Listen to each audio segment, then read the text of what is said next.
Je pense que c'était pendant les années de doctorat, puisque c'est vrai qu'on était un petit groupe qui était assez solidaire. On a fait des voyages ensemble, on était en Angleterre ensemble, tout le groupe. D'ailleurs, on s'est mariés pendant la thèse, plusieurs dans le même groupe se sont mariés, ont 10 enfants.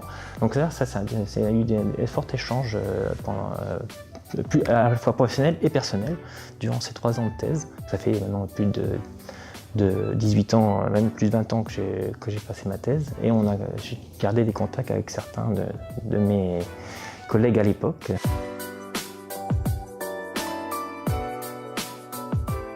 Un voyage à l'étranger que j'ai fait à Oman. Alors naturellement là-bas il fait chaud, et donc qu'on repartit on a le manteau qui est prévu pour que c'était en hiver en France, donc il faisait froid. Donc on est bien encombré, et puis à un moment donné j'ai un peu paumé ma valise, donc c'était un petit peu la panique à bord. Mon anglais n'était pas super à l'époque, donc voilà. Et puis bon, ça s'est bien fait, ça s'est bien passé puisqu'on m'a aidé à retrouver ma valise, mais c'est vrai que un peu la petite panique, la première panique, surtout tout seul dans un aéroport où on parle un peu anglais, plutôt arabe. On fait attention après dans les prochains voyages.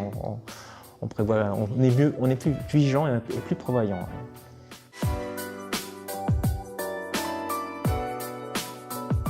Les étudiants n'ont plus la même culture. On dit souvent que les étudiants sont plus bêtes qu'avant. Je ne pense pas qu'ils soient plus bêtes, simplement ils n'ont pas la même culture que nous. Nous, à notre époque, il fallait tout savoir faire des maths, de la physique, du français quand même.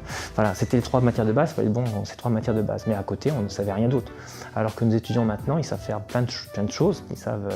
Ils ont un panel des compétences plus large, mais le problème, ce qui dit plus large, dit qu'on est un peu plus faible dans chaque matière aussi. Mais c'est différent. Ils n'ont pas la même façon aussi d'aborder les choses, je pense. Maintenant, on a besoin de parfaitement illustrer et que l'étudiant voit un peu l'objectif, pourquoi il fait ça. De notre temps, on ne se posait pas autant de questions. On ne cherchait pas forcément à avoir l'objectif. Quand je vois des choses que j'ai faites à la fac, je m'aperçois que j'ai rien compris.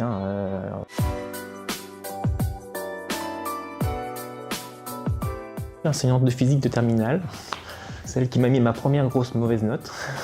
Et là, je me suis aperçu en effet, la façon de travailler n'était pas la bonne. Donc, et j'en ai encore eu d'autres leçons arrivées à la fac derrière, mais j'ai eu ma première leçon sur comment travailler en terminale avec la prof de physique.